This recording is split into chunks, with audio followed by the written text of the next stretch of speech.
Alright, what's up guys? In this video, I want to talk deeper about holding on to your energy, because this is crucial.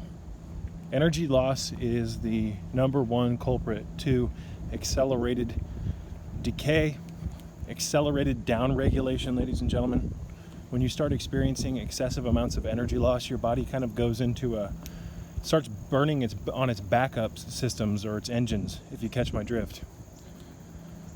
So, keeping our energy in a stable place is, in my opinion, of utmost importance, because it can ensure that we have vitality, vigor, strength, courage, all the things that we need to be able to handle this crazy life with strength. Again, courage. When we lack energy, it's very easy to fall into suboptimal ways of living, whether that be laziness, sloth, can even lead to gluttony. So, the reacquisition of power is something that, in my opinion, directly comes from energy reaccumulation, and we get that through a handful of different ways. Learning how to eat properly is one of them. Learning how to react to the world properly is one of them. To not get too stressed out and worried about things that are outside of our control. There's certain stipulations to this, though, if you will.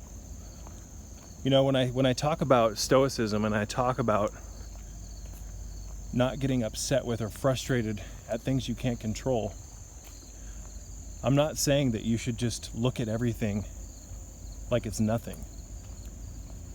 In every video that I've ever made, for the most part, at least that I can remember, where I've talked about learning to react better to things, I've always mentioned at least once in those videos that certain things deserve having anger funneled or channeled towards it. Stoicism and the art of learning how to react in healthier ways is not some excuse to just be passive. Certain things, again, deserve to be reacted to. So, in no way, shape, or form, excuse me if I can speak today, am I preaching this lovey-dovey new age bullshit where you never are supposed to get frustrated, you name it. Because again, certain things deserve, require, etc., certain forms of energy to be directed at them. If you have an enemy coming down on you, what are you just going to ignore it? Or are you going to do something about it? You're going to do something about it if you want to ensure your survival, etc. So, when I talk about learning how to react better to things, ladies and gentlemen, I'm talking about learning how to not get frustrated and flustered over the stupid bullshit in life. And that's the stuff that really drives you crazy. That's the stuff that leads to energetic loss. In fact, if you have an enemy coming down on you and you know, for instance, that your village, hypothetically speaking, is going to be ambushed in the next 12 days, that can actually lead to accelerated energy, believe it or not. That's a survival mechanism. But when you get caught up in life over the littlest bullshit, it's meaningless. You lose energy to that, and it teaches you, ladies and gentlemen, to react to future events in the same way. And suddenly you become like this spigot that just keeps pumping out energy for nothing.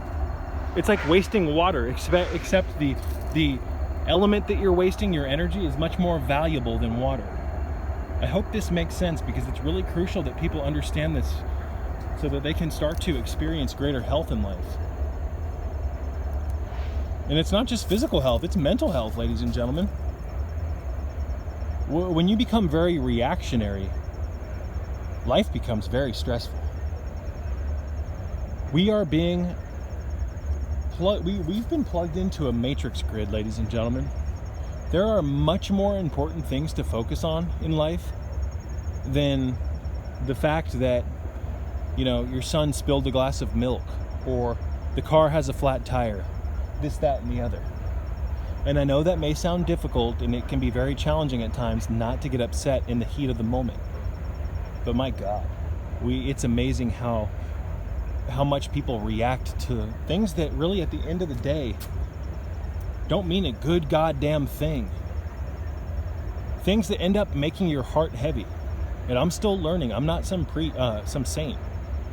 But I do know however, know the merit of what I'm talking about. The fact, or learning how to react to things differently in life is very beneficial, because it allows you to, can hold on to the energy that you would have used to react. So that's a kind of akin to, it's like keeping it's like keeping the battery on your phone instead of just losing it. I mean, think about it this way. If you're using your phone, and let's just say that your phone is symbolic of your body and the amount of time that you have here in this world. The amount of battery that you have on the phone is your lifeline. And let's just say, ladies and gentlemen, that you have to use just like life, you have to live. So let's just say that Jesus Christ, if I can get it out of my mouth, excuse me, folks. Let's say that your body in your life is symbolic of the phone. Well, in order to live, you got to use the phone then, right? So, what makes more sense? Using the phone wisely or using it inappropriately? So let's just say that every once in a while on your phone, while you're using it, these glitches will show up.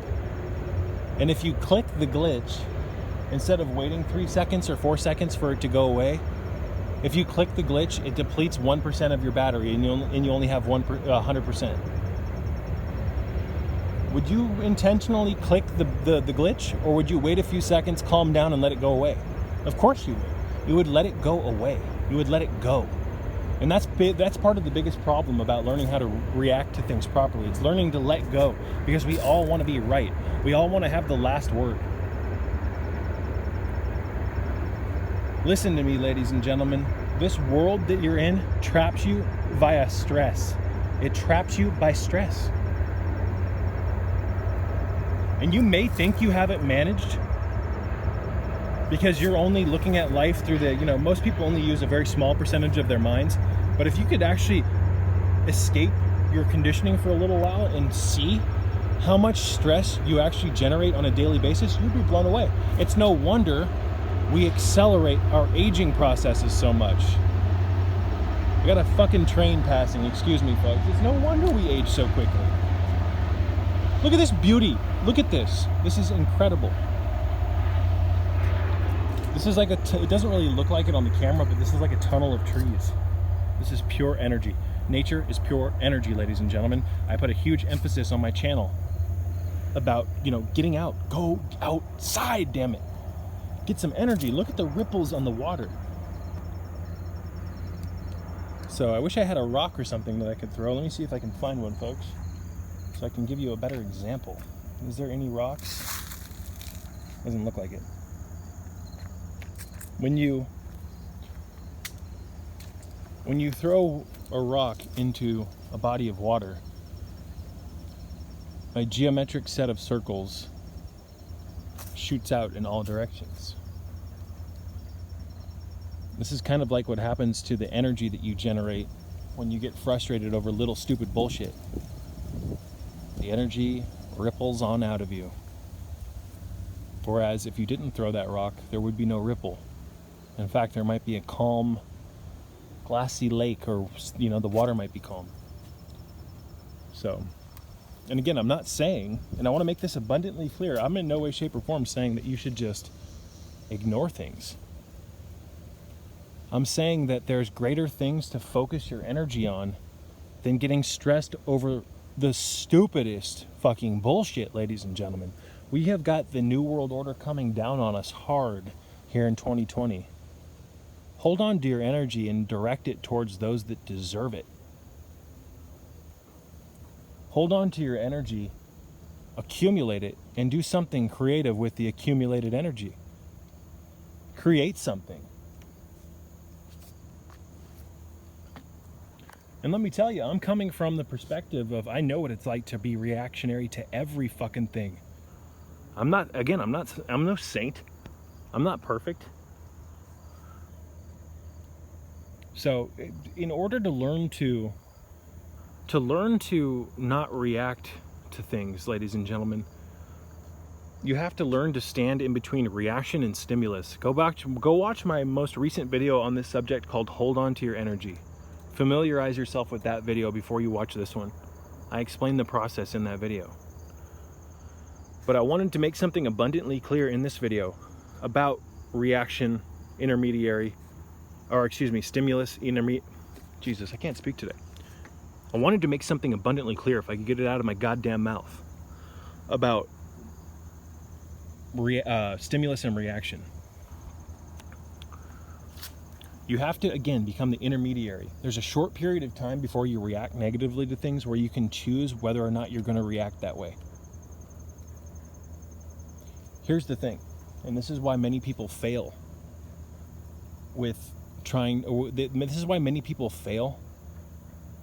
learning how to react in a beneficial way. Instead of learning why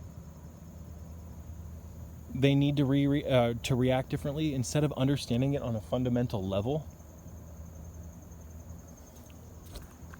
they just do it. Now that doesn't really sound like it makes much sense, but I can explain it, I think. If you think that ignoring something while still being mad is not reacting, you're wrong. If you just hold on to your rage and suppress it, that's called building pressure.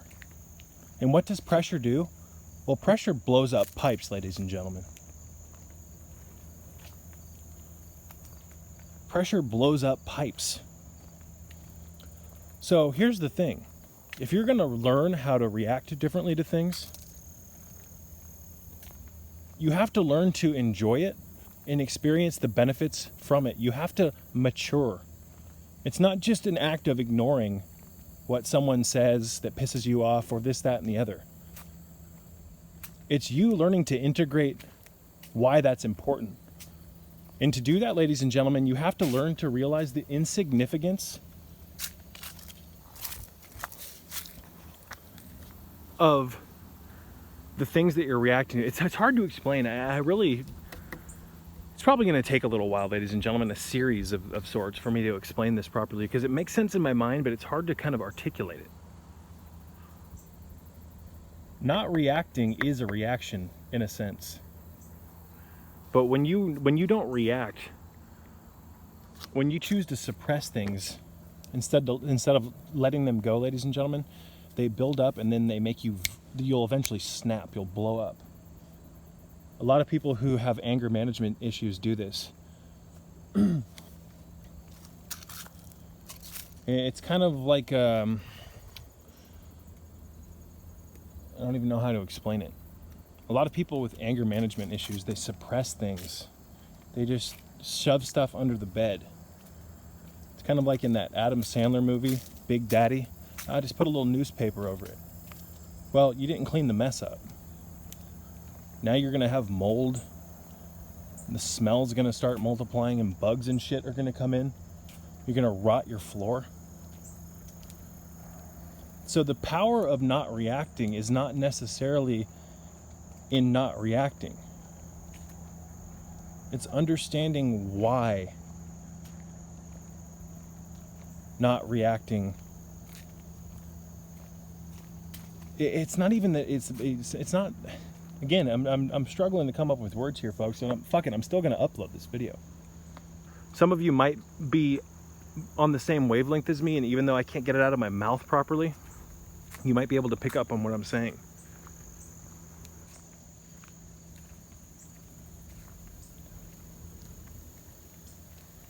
So when you don't want to react anymore, that's when you've succeeded. When you actually don't want to, because a lot of people who don't react actually want to react. They want to grab their friend that's giving them shit when they're drunk and, you know, grab their throat and yell at them. They want to, you know, throw a bunch of curse words at their loved one when they piss them off, this, that, and the other. A lot of people who don't react, they want to react. And until you let go of that, and the idea of even reacting until it becomes insignificant to your identity, until it stops being a threat to your identity, ladies and gentlemen, it's not gonna be beneficial. I hope that makes sense. Anyways, I'm gonna probably wrap this one up because I'm butchering my words, but I think you catch my drift. Anyone, even the most hate-filled person in the world, cannot react.